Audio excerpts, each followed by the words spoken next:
आज के फनकार।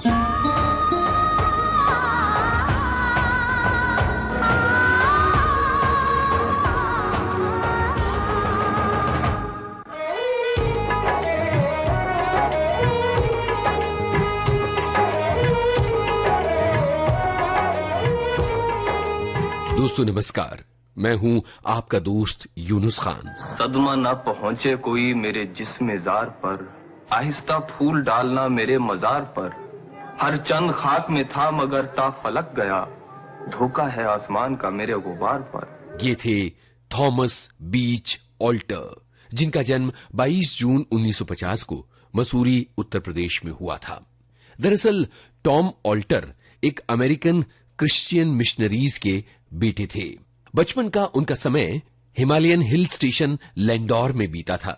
वैसे आपको बता दें, टॉम ऑल्टर ने हाल ही में एक लेख में बताया था कि उनके जो परदादा थे वो ओहायो यूनाइटेड स्टेट्स से सन 1916 के जमाने में भारत में आए थे और उसके बाद भारत में उनका परिवार अलग अलग जगहों पर रहा। टॉम ऑल्टर के पिता इलाहाबाद के इविंग क्रिश्चियन कॉलेज में पढ़ाया करते थे।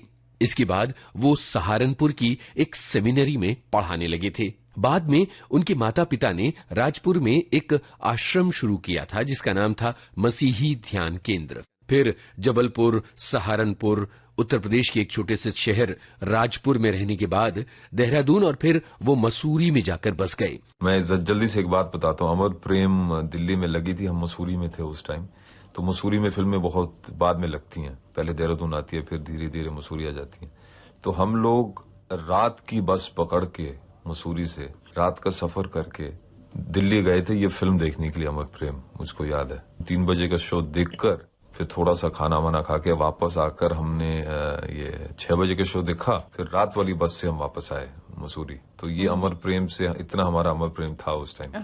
तो इस फिल्म के भी गाने मतलब एक के बाद एक सब सुपरहिट थे और बहुत ही अच्छे हैं। लेकिन एक जो गाना है जो जिसका इस फिल्मी दुनिया से एक खास ताल्लुक है वो मैं पेश करना चाहूंगा। उस गाने का नाम है कुछ तो लोग कहेंगे, लोगों का काम है कहना।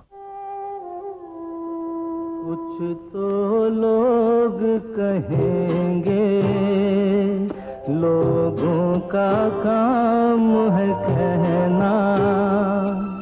छोड़ो बेकार की बातों में कहीं बीत न जाए रहना। कुछ तो लोग कहेंगे, लोगों का काम है कहना। छोड़ो बेकार की बातों में कहीं बीत न जाए रहना। कुछ तो लोग कहेंगे।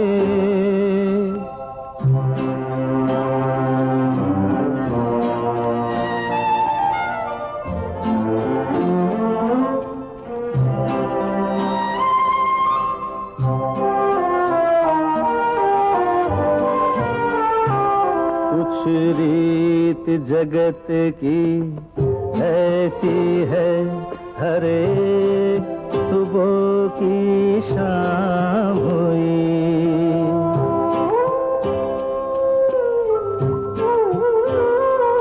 कुछ रीत जगत की ऐसी है, हर एक सुबह की शाम हुई। तू कौन है, तेरा नाम है क्या? सीता भी यहाँ बदनाम हुई। फिर क्यों संसार की बातों से भीग गए तेरे नैना। कुछ तो लोग कहेंगे, लोगों का काम है कहना। छोड़ो बेकार की बातों में कहीं बीत न जाए रहना। कुछ तो लोग कहेंगे।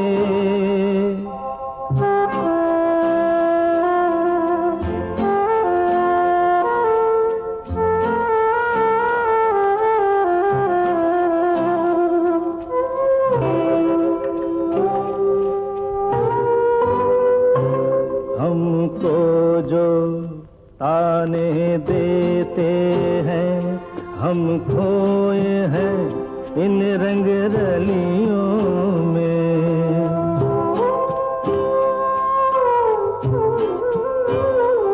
हमको जो ताने देते हैं हम खोए हैं इन रंग रलियों में। हमने उनको भी छुप छुप के आते देखा इन गलियों में। ये सच है झूठी बात नहीं तुम बोलो, ये सच है ना। कुछ तो लोग कहेंगे, लोगों का काम है कहना। बचपन से ही चूंकि उत्तर प्रदेश के इलाकों में रहना हुआ तो उनकी हिंदी बहुत ही अच्छी थी। मसूरी के वुडस्टॉक स्कूल में अपनी शुरुआती पढ़ाई करने के बाद टॉम अमेरिका चले गए थे। तब उनकी उम्र 18 साल की थी। 1 साल तक वो येल यूनिवर्सिटी में रहे। 19 बरस की उम्र में टॉम टीचर बनकर आ गए जगाधरी, हरियाणा में। ये वो दिन थे जब वो टीचर तो थे ही एक स्कूल में जिसका नाम सेंट थॉमस स्कूल था, लेकिन चूंकि स्पोर्ट्स से उनका गहरा लगाव था तो वो वहां बच्चों को क्रिकेट भी सिखाया करते थे। 2.5 बरस तक टॉम ऑल्टर जगाधरी में रहे। इसके बाद वो उसी स्कूल में चले गए जहां उनकी खुद पढ़ाई लिखाई हुई थी, यानी मसूरी का वुडस्टॉक स्कूल। यहां भी उन्होंने थोड़े दिन पढ़ाया। जब वो जगाधरी में रह रहे थे तब हिंदी फिल्मों से उनका ज्यादा लगाव हुआ। इसी दौरान उन्होंने आराधना फिल्म देखी।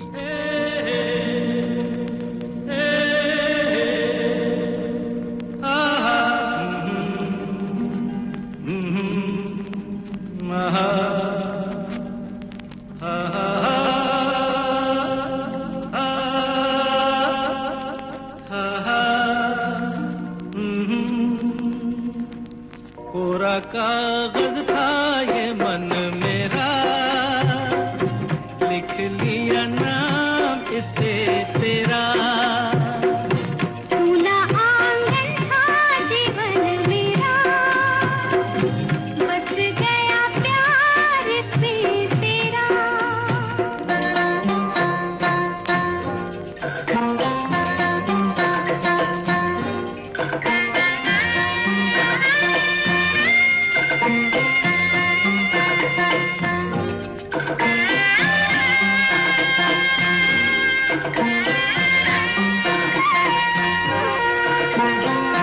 टूट न जाए सपने मैं डरता हूँ, निस दिन सपनों में देखा करता हूँ। टूट न जाए सपने मैं डरता हूँ, निस दिन सपनों में देखा करता हूँ। नैना कजरारे मतवारे ये इशारे, खाली दर्पण था ये मन मेरा, रच गया रूप इसमें तेरा। कोरा कागज था ये मन मेरा, लिख लिया नाम इसमें तेरा। ये फिल्म उन्हें इतनी पसंद आई कि उन्होंने 1 हफ्ते में 3 बार इसे देख डाला। यहां से टॉम ऑल्टर की जिंदगी में एक बड़ा मोड़ आया। उन्होंने सोचा कि वो फिल्मों में काम करेंगे। इसके तकरीबन 2 बरस के बाद Tom Alter films and television institute of India यानी पुणे में एक्टिंग का डिप्लोमा लेने के लिए आ गए। सन 1972 से 1974 तक वो पुणे में रहे। मैंने सन 72 में फिल्म इंस्टीट्यूट ज्वाइन किया था और एक्चुअली इस जगत का सफर तब शुरू हुआ था सन 72 से। 2 साल वहां रहा मैं पूना फिल्म इंस्टीट्यूट में, बहुत अच्छा रहा, बहुत मजा लिया, बहुत कुछ सीखने को मिला। फिर 74 में 74 में मैं यहाँ आया था, मेरे ख्याल से मई का महीना था, और मैं अपनी मोटरसाइकिल पर पूना से बम्बई आया था। मुझको याद है, अच्छी तरह याद है। जेब में 44 रुपए थे और एक पुरानी मोटरसाइकिल थी मेरे पास। उसके अलावा सपनों के अलावा कुछ नहीं था मेरे पास। ये सपनों का सफर तब शुरू हुआ था। काफी तकलीफें भी झेलनी पड़ी, आज भी झेल रहा हूँ। बट एक संघर्ष जो है ना, ये बहुत जरूरी है हर आदमी के जीवन में, और संघर्ष आज भी जारी है और एक मजेदार संघर्ष है। टॉम ऑल्टर ने अपने एक इंटरव्यू में कहा था कि वो राजेश खन्ना बनना चाहते थे, वो एक रोमांटिक हीरो बनना चाहते थे। हालांकि फिल्मों में उनका जो करियर रहा वो बतौर हीरो नहीं बल्कि बतौर चरित्र अभिनेता रहा। सत्यजीत रे की फिल्म शतरंज के खिलाड़ी में उनकी भूमिका बड़ी महत्वपूर्ण थी। राज कपूर की एक बहुत ही मशहूर फिल्म थी राम तेरी गंगा मैली। फिल्म मैंने मंदाकिनी के ब्रदर का रोल किया था। तो एक पहाड़ी आदमी है, वो भी हिंदुस्तानी रोल, और ये जुनून से बहुत पहले, लेकिन जिस तरह मैंने कहा लोग जल्दी भूल जाते हैं। खैर कोई बात नहीं, कोई शिकायत नहीं है। वो रोल मुझे बहुत बहुत पसंद आया क्योंकि वो अपनी जान की कुर्बानी देता है अपनी बहन के लिए। तो वो एक रोल था। फिर एक फिल्म आई थी शतरंज के खिलाड़ी मिस्टर सत्यजीत रे की, उसमें मैंने अंग्रेज का रोल किया था जरूर, लेकिन उस अंग्रेज को शेरो शायरी में दिलचस्पी थी और हिंदुस्तान से बेहद प्यार था और उर्दू में बात करता था वो। तो वो बहुत ही एक दिलचस्प किरदार था शतरंज के खिलाड़ी में। We are most grateful to His Majesty for granting us this interview. इस मुलाकात के लिए हम सुल्तान आलम के बेहद शुक्रगुजार हैं। We also appreciate his gesture in disarming his soldiers. हम फौजियों की उनकी कदर करते हैं। We regard it, we hope rightly, as evidence of his concern to negotiate a peaceful conclusion for the treaty. हम समझते हैं अलीजा अहदनामे के बारे में दोस्ताना बातचीत के लिए तैयार है। I would like, if I may, to add a personal request to His Majesty, that he please sign this treaty and formalize his abdication. हमारी दरखास्त है सुल्तान आलम अहदनामे पर दस्तखत फरमा के अपनी जिम्मेदारियों से दस्तबरदार हो जाएं। His Majesty shall have a maximum of 3 days for deliberation. इस मसले पर फरमाने के लिए सुल्तान आलम को ज्यादा से ज्यादा 3 दिन की मोहलत मिलेगी। After which the company will assume the administration of Oud. बाद इस मुद्दत के कंपनी बहादुर अवध का सारा इंतजाम अपने हाथ में ले लेगी। I hope the king has understood what I've said. हमने जो कुछ कहा है उम्मीद है सुल्तान आलम समझ गए होंगे। What is this? Will you please tell His Majesty that I have no use for that. ये रेजिडेंट साहब की किसी काम की नहीं है। आप हमारी दस्तदार तो ले सकते हैं रेजिडेंट साहब, दस्तखत नहीं ले सकते। और अब जहां तक हिंदी या हिंदुस्तानी का सवाल है, मैं तो मेरी पैदाइश तो मसूरी के है, यूपी के है। जिस जमाने में मेरी पैदाइश हुई यूपी के उस इलाके में लोग या तो हिंदुस्तानी में बात करते थे या तो उर्दू में। हिंदी तो उस इलाके में बाद में आई। मैं वेस्टर्न यूपी की बात कर रहा हूँ, मसूरी देहरादून की बात कर रहा हूँ। बचपन में मेरे वालिद साहब उर्दू लिखते भी थे, पढ़ते भी थे, बात भी करते थे उर्दू में। तो शुरू से मेरे अंदर एक बहुत ही एक दिलचस्पी रही, एक शौक रहा उर्दू सीखने का। हिंदी तो हमने स्कूल में सीखी थी। तो मैं जब पूना आया था सन 72 में फिल्म इंस्टीट्यूट में, मैंने कहा मैं इस शौक को अब मतलब उसको एक अंजाम भी दूं। मेरे एक दोस्त वहां बने मोहम्मद रफीक, तो उन्होंने मुझको उर्दू सिखाना शुरू किया पूना में 2 साल तक। फिर मैं यहाँ आया तो मेरी खुशनसीबी ये रही कि उस्ताद जालिब साहब से मेरी एक मुलाकात हुई। बहुत जाने माने उस्ताद थे उर्दू के, उनका इंतकाल हुआ कुछ 6-7 साल पहले। तो 5 या 6 साल तक मुसलसल मैं जालिब साहब के साथ उर्दू सीखता रहा। और जालिब साहब के बारे में इस वक्त कहना मेरे लिए बहुत मुश्किल है क्योंकि बहुत ही जज्बाती मामला है, लेकिन अगर कुछ हद तक मुझको उर्दू आती है वो सिर्फ जालिब साहब की वजह से। लेकिन उर्दू का शौक मेरे अंदर इसलिए आया क्योंकि मेरे फादर बोलते थे, लिखते थे, पढ़ते थे उर्दू। अच्छा। और जिस तरह मैंने पहले भी कहा कि यूपी के उस इलाके में जहां मेरी परवरिश हुई, उस जमाने में उर्दू या हिंदुस्तानी जबानें चलती थी, हिंदी बाद में आई। शकील बदाऊनी एक शेर है, अगर वो बहुत ही जाने माने शायर थे। उन्होंने लिखा कि शकील दिल हूं मैं, हूं मोहब्बतों का राजदां, मुझे फख्र है मेरी शायरी मेरी जिंदगी से जुदा नहीं। यानी कि शायरी और जिंदगी अगर जुदा यानी कि अलग अलग रहे तो तब आदमी शायरी नहीं कर पाता। शायद शायरी लिख पाता हो लेकिन कर नहीं पाता। आज के इस कार्यक्रम में आप टॉम ऑल्टर की जो रिकॉर्डिंग सुन रहे हैं वो बहुत बरस पहले विविध भारती के एक इंटरव्यू के दौरान कही गई बातें हैं। उस तरह से एक और फिल्म का नाम लूंगा मैं जरूर, उसका नाम था चमेली मेम साहब, जिसमें मेरा हीरो का रोल था। वो भी बहुत ही सिंपैथेटिक, रोमांटिक, बहादुर इंसान था वो। तो मुझे वो रोल शायद सबसे ज्यादा पसंद है। वो फिल्म भी पसंद है लेकिन वो रोल मुझे बहुत पसंद है। और वो जो हीरो का रोल था वो मुझको उस फिल्म के अलावा बस और एक फिल्म में मिला था हीरो का रोल, जो कभी कंप्लीट नहीं हुई थी फिल्म। तो मेरी जो तमन्ना थी ना, जो एक मसूरी से लेकर जो मैं तमन्ना लेकर यहाँ बम्बई आया था, उस फिल्म में जाकर वो तमन्ना जो है वो पूरी। फिल्म क्रांति में उन्होंने एक ब्रिटिश ऑफिसर का रोल किया था। सन 1993 में उन्होंने फिल्म सरदार में काम किया। आज इस मीटिंग में जो फैसले लिए जाएंगे उनका असर सिर्फ इस मुल्क ही पर नहीं बल्कि पूरी दुनिया पर होगा। इसलिए मौजूदा हालात को देखते हुए और आप सब लीडरों के साथ बात करने के बाद हम इस नतीजे पर पहुंचे हैं कि हुकूमत जल्द से जल्द सौंप दी जानी चाहिए आपके हाथों में। हमें पूरी उम्मीद है कि आपके इन फैसलों से पैदा होने वाले हालात को संभालने के लिए आप सब तैयार होंगे। टॉम ऑल्टर न केवल फिल्मों में सक्रिय थे बल्कि बरसों बरस तक वो टेलीविजन के लिए भी काम करते रहे। प्रोफेशनली मैं सबसे पहले सिनेमा से जुड़ गया था, क्योंकि उस टाइम में टेलीविजन था लेकिन बस उसकी ज्यादा अहमियत नहीं थी। तो और हम आए थे बंबई में फिल्मों में काम करने के लिए, टेलीविजन में काम करने के लिए नहीं, या नहीं तो थिएटर में काम करने के लिए। तो सिनेमा से मैं जुड़ गया था और एक सपना था हीरो बनने का फिल्मों में, और कुछ एक छोटी सी हद तक वो सपना साकार भी हुआ। लेकिन आज भी, हालांकि टीवी में बहुत काम करता हूं मैं और टीवी से मुझे कोई नाराजगी नहीं है, लेकिन आज भी मैं अपने आप को फिल्म आर्टिस्ट मानता हूं। प्रेफरेंस में रखना बहुत मुश्किल है।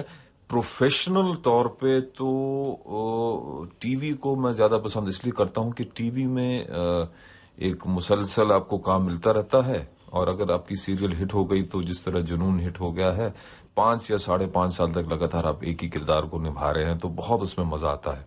तो प्रोफेशनली आजकल मैं टीवी को ज्यादा पसंद करता हूं, लेकिन जो एक मजा आता है काम करने में, या जब आपकी पिक्चर हिट होके रिलीज हो जाती है या रिलीज होके हिट हो जाती है, वो जो मजा है जब आपकी पिक्चर हिट हो जाती है और लोग मतलब बेशुमार लोग थिएटर हॉल में जाते हैं आपकी फिल्म देखने के लिए, तो वो जो मजा है वो सिर्फ सिनेमा में है, वो टीवी में नहीं है।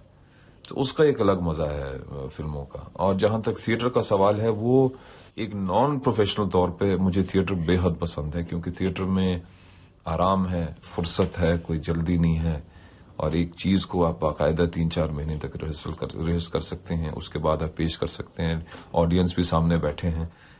तो हर चीज का एक अलग पहलू है, हर एक अलग मजा है। तो प्रोफेशनली जिस तरह मैंने कहा, शायद प्रेफरेंस मैं टीवी को दूं, और जहां तक मजे का सवाल है तो शायद प्रेफरेंस को मैं सिनेमा को दूं, और जहां तक पर्सनल एक तसल्ली या सेटिस्फेक्शन का सवाल है तब मैं शायद प्रेफरेंस दूं थिएटर को।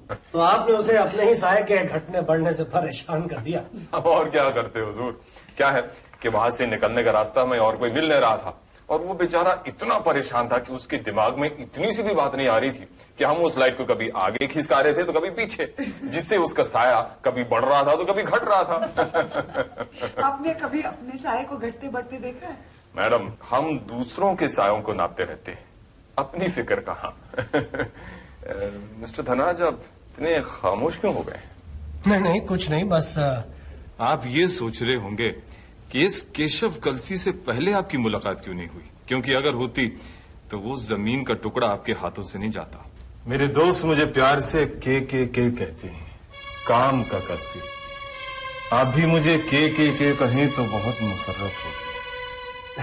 और शुरू में मैं ये कहूं कि मेरी मदर को ये रोल बिल्कुल पसंद नहीं आया, कि वो अपने बेटे को ऐसे रूप में देखना पसंद नहीं करती थी। तो उससे मुझको एक अंदाजा मिला कि हाँ, शायद ऐसा हो सकता है कि कैरेक्टर या किरदार जो है वो अपनी निजी जिंदगी के ऊपर हावी हो जाए। लेकिन अंत में ऐसा नहीं होता है। लेकिन ये जरूर है कि आदमी जब कोई किरदार निभाता है तो वो अपनी निजी जिंदगी से कुछ ऐसे पहलू, कुछ ऐसी बातें निकाल कर उस किरदार के अंदर डालने की कोशिश करता है। तो ये जरूर है कि केशव कलसी का जो किरदार है, मेरे अंदर जब मैंने वो शुरू किया था कैरेक्टर, तो मेरे अंदर कुछ थोड़ा सा गुस्सा था और एक जिद थी मेरे अंदर दिखाने की कि मैं इस तरह का रोल कर सकता हूं। तो ये थोड़ा सा गुस्सा था, थोड़ी सी जिद थी, तो मैंने अपनी जिंदगी से ये चीजें निकालकर उस कैरेक्टर के अंदर डाल दी। लेकिन मेरे ख्याल से वो जो कैरेक्टर है वो मेरी निजी जिंदगी के ऊपर हावी नहीं हुआ, बल्कि 5.5 साल तक इस कैरेक्टर को निभाते निभाते बीच में कभी कभार ये मुश्किल हुआ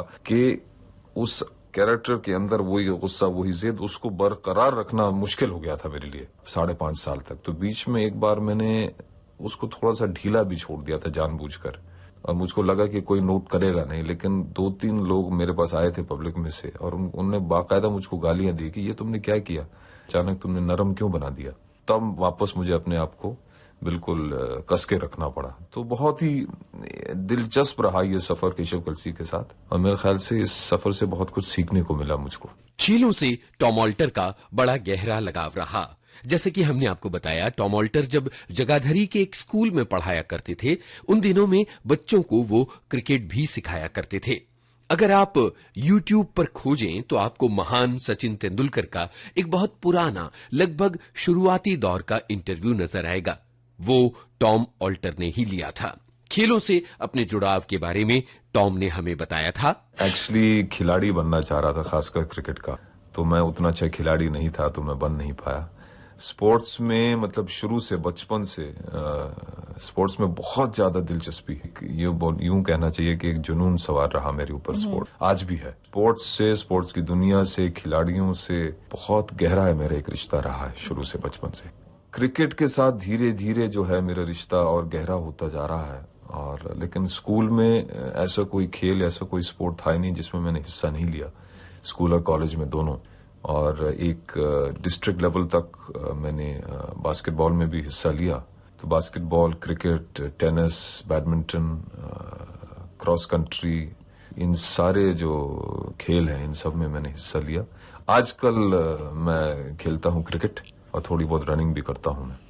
मैं लिखता भी हूँ स्पोर्ट्स के बारे में, पेपर्स में, मैगजीन्स में। स्पोर्ट्स के मैंने कई प्रोग्राम्स भी बनाए हैं टीवी के लिए, और कमेंट्री भी मैंने दी है। तो मालूम नहीं, स्पोर्ट्स से मुझे एक हमेशा एक प्रेरणा मिलती रहती है कि स्पोर्ट्स जो है हमको बहुत कुछ सिखा सकता है जिंदगी के बारे में। जिंदगी का संघर्ष जो है, किस तरह लड़ना चाहिए, वो आदमी स्पोर्ट्स से सीख सकता है। तो इसलिए स्पोर्ट्स ने शुरू से लेके आज तक मुझको बहुत सहारा दिया है, सुकून भी दिया है, राहत भी दी है, और मुझको सिखाया बहुत कुछ है स्पोर्ट्स ने। टॉम ऑल्टर का थिएटर से गहरा लगाव रहा है।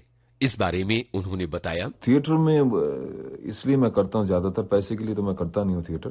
पूरा जो सिलसिला है थिएटर का, एक आपने पहले दोस्तों के साथ प्ले को आपने जांचा, फिर आपने पढ़ा, फिर उसके बाद आपने रिहर्सलें की, रिहर्सल के अंदर इतनी तब्दीलियां आ जाती हैं हर चीज में, फिर आखिरकार एक परफॉर्मेंस भी होता है, वो भी ऑडियंस के सामने।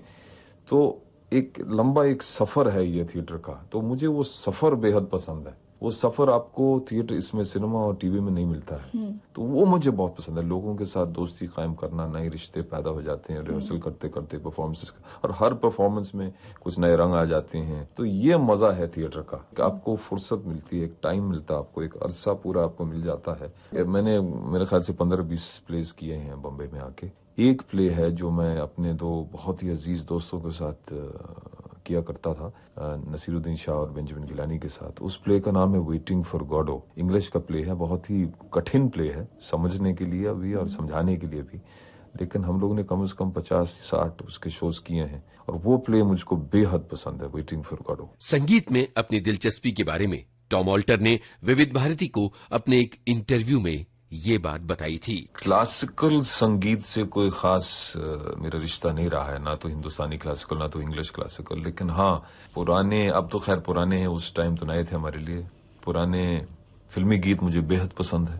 और जहां तक इंग्लिश म्यूजिक का संबंध है तो बीटल्स के गाने, फिर ईगल्स के गाने, उससे पहले एक और फोक ग्रुप था पीटर पॉल एंड मैरी, उनके गाने, ये मुझे आज तक मतलब बेहद पसंद है। इंडियन म्यूजिक में हाल ही में कुछ पिछले मैं देख रहा हूँ 1-2 साल से कहीं से मालूम नहीं कहां से मेरे अंदर एक क्लासिकल म्यूजिक में एक दिलचस्पी पैदा हुई है जो पहले बिल्कुल नहीं थी मेरे अंदर। अभी हाल ही में मैं भोपाल में था तो पंडित हरि प्रसाद चौरसिया का एक वहां पर कार्यक्रम था। तो फर्स्ट टाइम जिंदगी में मैंने ध्यान से बैठकर किसी एक इस तरह के प्रोग्राम को सुना और मेरी आंखों में तो आंसू आ गए सुनते सुनते। तो शायद इस बुढ़ापे में क्लासिकल म्यूजिक में भी एक दिलचस्पी मेरे अंदर पैदा हो रही है। लेकिन अब तक जो है मेरी इंटरेस्ट रहा है या तो फोक म्यूजिक में या तो पॉपुलर म्यूजिक में, रॉक में उतना इंटरेस्ट नहीं है। तो फिल्मी गाने बस वही हमारे 3 जो सितारे हैं, किशोर जी, रफी साहब और मुकेश जी, उनके गाने तो घंटों तक क्या मैं दिनों महीनों तक सुन सकता हूँ। मैं सच बताऊं, कुछ इसका कारण क्या है मैं बता नहीं सकता हूँ, लेकिन आजकल जब गाने मैं सुनता हूँ तो मुझको 10 बार सोचना पड़ता कि आवाज किसकी है। शायद मेरे अंदर दिलचस्पी कम हो गई या शायद कुछ आवाजें जो हैं वो सेम टू सेम होती जा रही हैं। मुश्किल है। मुझको याद है हम आशिकी फिल्म की शूटिंग कर रहे थे जिसमें फर्स्ट टाइम कुमार शानू ने कुछ गाने पेश किए थे। अब मैंने उनकी आवाज पहली बार सुनी थी जब नया नया था वो, तो मैंने प्रोड्यूसर से कहा कि ये जो आदमी है कुमार शानू, ये बहुत सक्सेसफुल रहेगा। उस टाइम में कुमार शानू की आवाज मुझको बहुत अच्छी लगी। बाकी जो नए नए हैं वो अब क्या बताऊं मैं, कुछ उनकी आवाज को पहचानने में मुझको तकलीफ, शायद इसलिए कि मैं पुराने जमाने में खोया रहता हूं। एक बेहद ज़हीन अभिनेता, रंगमंच पर सक्रिय कलाकार और एक बहुत अच्छे इंसान टॉम ऑल्टर से निजी तौर पर मेरी बातें होती रही थीं और हम बहुत जल्द उनसे एक लंबी बातचीत रिकॉर्ड करने की योजना बना रहे थे। वक्त ने हमें इसका मौका नहीं दिया। टॉम ऑल्टर को हमारी विनम्र श्रद्धांजलि। ये गीत मुझे इतना पसंद है कि नाम लेते वक्त भी मजा आता है। ये दुनिया, ये महफिल मेरे काम की नहीं। ये दुनिया, ये महफिल मेरे काम की नहीं, मेरे काम की नहीं। ये दुनिया, ये महफिल मेरे काम की नहीं, मेरे काम की नहीं। ये दुनिया